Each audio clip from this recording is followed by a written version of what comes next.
ആരാധനാലയങ്ങളും അവയെ ചുറ്റിപ്പറ്റിയുള്ള വിവാദങ്ങളും. നമ്മൾ തന്നെ ഒന്ന് ചിന്തിച്ചു നോക്കൂ. ആരാധനാലയങ്ങൾക്ക് കാവൽക്കാർ വേണോ? ദൈവത്തിന് സ്വർണം പൂശിയ ആലയങ്ങൾ വേണോ? ഭണ്ഡാരപ്പെട്ടികൾ നിറയെ പണം വേണോ? എൻ്റെ അഭിപ്രായത്തിൽ ഇതിൻ്റെയൊന്നും ആവശ്യമില്ല. എല്ലാം തരുന്ന ഈശ്വരനെ നാം വിലപിടിപ്പുള്ളതൊന്നും കാണിക്ക വയ്ക്കേണ്ട ആവശ്യമുള്ളതായിട്ട് തോന്നുന്നില്ല. ഇന്നു നാം കേൾക്കുന്ന ഒരു വിവാദമെല്ലാം ദൈവത്തെ ചൊല്ലിയുള്ളതല്ല, ദൈവത്തിൻ്റെ പേരിൽ മനുഷ്യർ ഉണ്ടാക്കി വെച്ച ആഡംബരങ്ങളെ ചൊല്ലിയാണ്. സാക്ഷാൽ ശ്രീ അയ്യപ്പസ്വാമിക്ക് സ്വാമിയുടെ കൊട്ടാരത്തിൽ നിന്ന് തന്നെ ആടയാഭരണങ്ങൾ വർഷത്തിലൊരിക്കൽ കൊണ്ടുവന്ന് ചാർത്താറുണ്ട്.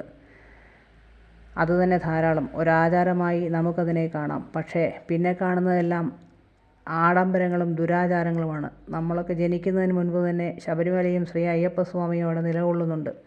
എല്ലാ പരിശുദ്ധിയോടെയും വ്രതശുദ്ധിയോടെയും 41 അല്ലെങ്കിൽ മകരവിളക്ക് വരെ നൊയമ്പെടുത്ത് ഭക്തർ ആ മല ചവിട്ടിയിരുന്ന ഒരു കാലവുമുണ്ട്.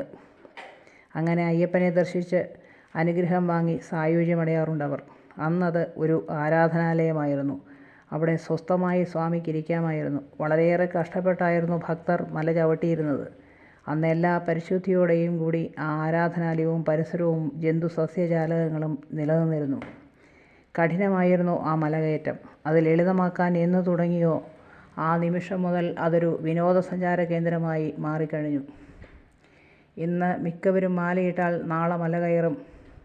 ആ സമ്പ്രദായമാണ് മുന്നോട്ട് പോയിക്കൊണ്ടിരിക്കുന്നത്. അതായത് നമ്മുടെ സൗകര്യത്തിനനുസരിച്ച് എല്ലാം മാറ്റിമറിക്കപ്പെടുന്നു. വളരെ വേദനയോടെയാണെങ്കിലും ഈ സത്യം തുറന്നു പറയേണ്ടി വരുന്നു. എല്ലാ സുഖങ്ങളും ഉപേക്ഷിച്ച് വ്രതം നോറ്റ് ആ പുണ്യസ്ഥലം സന്ദർശിച്ചിരുന്ന മനുഷ്യർക്ക് ഇന്നത്തെ വിവാദങ്ങൾ കേൾക്കുമ്പോൾ വേദന തോന്നും. സ്വസ്ഥമായി ശുദ്ധമായി ശാന്തമായ ശീതളഛായയിലിരുന്ന സ്വാമിയെ ഒരു പട്ടണത്തിൽ കൊണ്ടുചെന്ന് വെച്ച അനുഭവമാണിന്ന്. ദൈവം പോലും സ്വസ്ഥതയില്ലാതെ അവിടെ നിന്നും ഇറങ്ങിപ്പോകും. ഇതുമാത്രമല്ല, കേരളത്തിലെ മിക്ക ആരാധനാലയങ്ങളുടെയും ഗതി ഇതാണ്. ആരാധനാലയങ്ങളിൽ പോകുമ്പോൾ മനസ്സും ശരീരവും ശാന്തമാകുമെന്ന് പറയാറുണ്ട്. ഇന്നോ വിയർക്കുകയല്ലേ ചെയ്യാറുള്ളത്? എന്നു മുതൽ കള്ളന്മാർ അതിൻ്റെ ഭരണം ഏറ്റെടുത്തോ അന്നു മുതൽ അതൊരു ബിസിനസ്സായി അവർ മാറ്റി.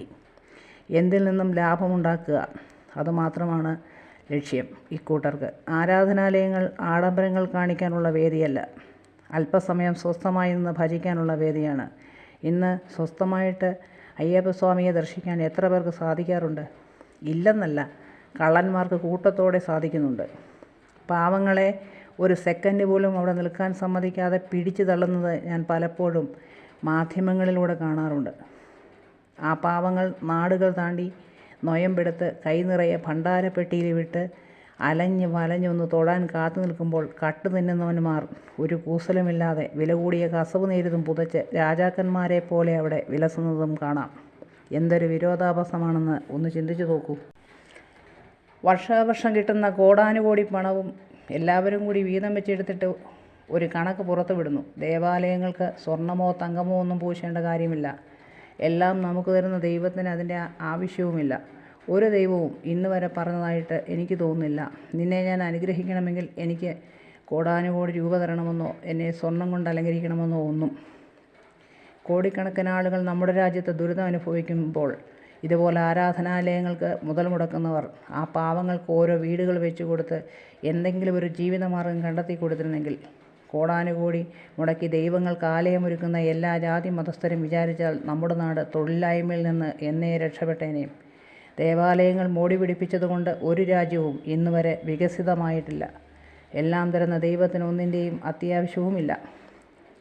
എവിടെയെങ്കിലും സ്വസ്ഥമായിട്ടിരിക്കാൻ സമ്മതിച്ചാൽ മതി. ഇപ്പോൾ ശബരിമലയിൽ ഇത്രയേറെ വിവാദമുണ്ടാകാൻ കാരണം തങ്കപ്പാളികൾ കാണാതാകുക, അരവണയിൽ ഉണ്ണിയപ്പം, നെയ്യ്, ഇങ്ങനെ ഒരുപാട് കാര്യങ്ങളിൽ തട്ടിപ്പ്. വിലപിടിപ്പുള്ള വസ്തുക്കൾ എവിടെയുണ്ടോ അവിടെ കള്ളന്മാർ വേഷം മാറി കടന്നു കയറും. അതുകൊണ്ട് പണ്ട് എല്ലാ പരിശുദ്ധിയോടും കൂടി കാടിനുള്ളിൽ സ്വസ്ഥമായിരുന്ന സ്വാമിയെ അവിടെയെങ്കിലും ഒന്ന് ഇരുത്തണം പ്ലീസ്. ഇനി അതൊരു വിൽപ്പന ചരക്കാക്കരുത്. നമ്മുടെ നാട്ടിൽ ഇന്ന് ഏറെ അലട്ടുന്ന വിഷയങ്ങളിലൊന്നാണ് തൊഴിലില്ലായ്മ. എത്ര വിദ്യാഭ്യാസമുണ്ടായിട്ടും അഭ്യസ്തവിദ്യരായ തൊഴിൽരഹിതരുടെ എണ്ണം അളവില്ലാത്തതാണ്. തൊഴിലില്ലാതെ അലയുകയാണ്.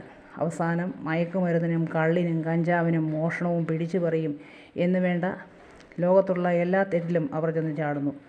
ഇത് പെരുകുന്നതിൻ്റെ ഒരു പ്രധാന കാരണം തൊഴിലില്ലായ്മയാണ്. അതുകൊണ്ട് ഏത് മതസ്ഥരുടെ ആരാധനാലയം ആണെങ്കിലും മോടി പിടിപ്പിക്കുന്നതിന് പകരം തൊഴിലവസരങ്ങൾ ഉണ്ടാക്കി കൊടുക്കുകയാണെങ്കിൽ നമ്മുടെ നാട് പുരോഗതിയിലേക്ക് പോകും. അല്ലാതെ ഏക്കർ കണക്കിന് സ്ഥലത്ത് മുട്ടിന് ആരാധനാലയങ്ങൾ സൃഷ്ടിച്ചിട്ട് പ്രത്യേകിച്ച് ഗുണമൊന്നും തന്നെയില്ല. ആദ്യം ദൈവത്തിനെ ഉള്ളിലിരുത്തണം. എങ്കിൽ ദൈവത്തിനെ തേടി ഒരുപാട് അലയേണ്ടി വരില്ല. വല്ലപ്പോഴുമൊക്കെ ദേവാലയങ്ങൾ സന്ദർശിച്ചാലും മതി. ഉള്ളിലില്ലാത്ത ദൈവത്തെ തേടി ഉലകം ചുറ്റുകയാണ് ഇന്നേറെ പേരും. അവനവൻ്റെ പ്രവൃത്തിയിലാണ്, സത്യസന്ധതയിലാണ് ദൈവമിരിക്കുന്നത്. അവിടെ ദൈവാനുഗ്രഹം തന്നെ കൈവരും. ആരാധനാലയങ്ങളുടെ വിസ്താരവും ആഡംബരവും കൂടുന്തോറും അവിടെ നിന്നും ദൈവം ഇറങ്ങിപ്പോകും. അത് വിനോദസഞ്ചാര കേന്ദ്രമായി പിന്നീട് മാറുന്നു. ഒരു രാജ്യത്തെ വികസിത രാജ്യമാക്കുന്നത് ആ നാട്ടിലെ ചെറുപ്പക്കാരുടെ ഉന്നമനമാണ്. ഓരോ ചെറുപ്പക്കാർക്കും സ്വന്തം നാട്ടിൽ തൊഴിൽ ചെയ്ത് ജീവിക്കാനുള്ള സാഹചര്യം ഒരുക്കുകയാണ് ആ നാട്ടിലെ ഭരണാധികാരികളും സമ്പന്നരും ചെയ്യേണ്ടത്. ഇവിടെ അങ്ങനെയാണോ? അഭ്യസ്തവിദ്യരെ ആയ ചെറുപ്പക്കാർ അന്യരാജ്യങ്ങളിലേക്ക് ചേക്കേറുന്നു. സ്വന്തം രാജ്യത്ത് അവർക്ക് ആവശ്യത്തിന് വേണ്ട തൊഴിലവസരങ്ങളില്ല. ഓരോ ചെറുപ്പക്കാരുടെയും ആരോഗ്യവും ബുദ്ധിശക്തിയും കഴിവും ആ രാജ്യത്തിനെ പ്രയോജനപ്പെടുത്തുകയാണെങ്കിൽ മാത്രമേ ആ രാജ്യം വികസിക്കുകയുള്ളൂ, അതൊരു വികസിത രാജ്യമാവുകയുള്ളൂ. ഇനിയെങ്കിലും ഇത്തരം കാര്യങ്ങൾക്കായി നമ്മുടെ ചിന്ത മാറട്ടെ എന്ന് പ്രാർത്ഥിക്കുന്നു.